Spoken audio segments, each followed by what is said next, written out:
Hi, this is Fred from PlayStation Haven, and here are my Rainbow Six Siege closed beta impressions.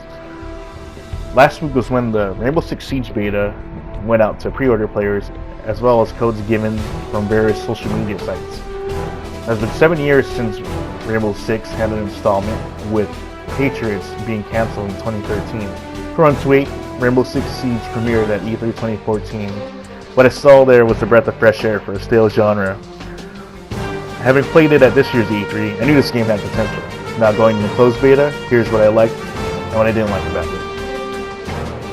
What I liked the overall feel of the game. Instead of being a fast-paced arena shooter like COD and its contemporaries, you're put in an enclosed small space to medium-sized space. The game has a lot of depth on how to approach the opposing team. You can flank and shoot through walls, as well as rappel down through windows. Kills are fast, and the overall movement speed is pretty slow.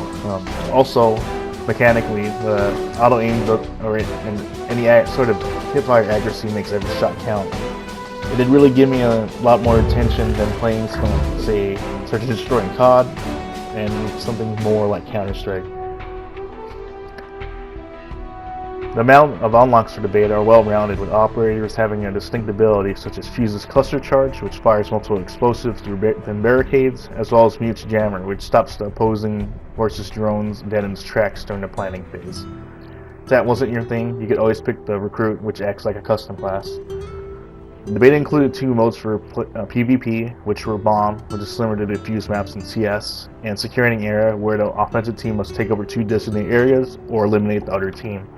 This is definitely a game where micro is required, and like how most players tend to work together and plan, I'd recommend playing it with a party. For player versus enemy, the mode that was included with the beta was Terrorist Hunt Classics, which was similar to modes in prior installments. This is where up to 4 players have to eliminate every AI enemy on the map. This is a welcome addition to the game, as this is required planning, like the multiplayer, due to the various enemy types, especially the suicide bombers, which have the potential of wiping out the entire team when they die. So this was a challenging and fun alternate mode to play. What I didn't like, as many have reported, there are matchmaking issues. From my experience, I had the game crash various times. Sometimes it may take up to a few minutes to get in the match, and sometimes it would instantly join up on a match. It also kind of hanged during the ready screen.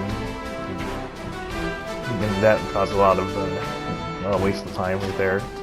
And I also wish that the Uplay UI integration was far less clunky, so it could be allowed to join on a friend squad rather than having the back to the PS4's home screen. Gameplay-wise, I think the pistols need to be nerfed since their hip-fire accuracy is great. And with a shield, it's nearly impossible to kill someone unless you flank them. The way to fix this is either allowing the shield player to only be able to aim down the sight with the pistol,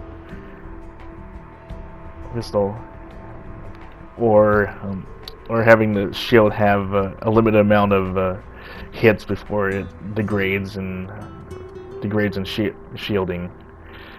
Maybe too late, but this is also another suggestion, is to make the flashbangs have varying degrees of effect. For example, if you turn around, it should lessen the screen flash rather than it being binary, which means you either get hit by it or you don't. I also know a lot of people say it's a hard buy since multiplayer only. And a reduced price point, say at $40 to $50, can help alleviate that. I personally don't mind the lack of SP at all, since this is focused on most of these shooters. Overall, I was impressed with the beta and looking forward to the final release. Hopefully, they can fix the network and balancing issues before December 1st. And Fred, signing out.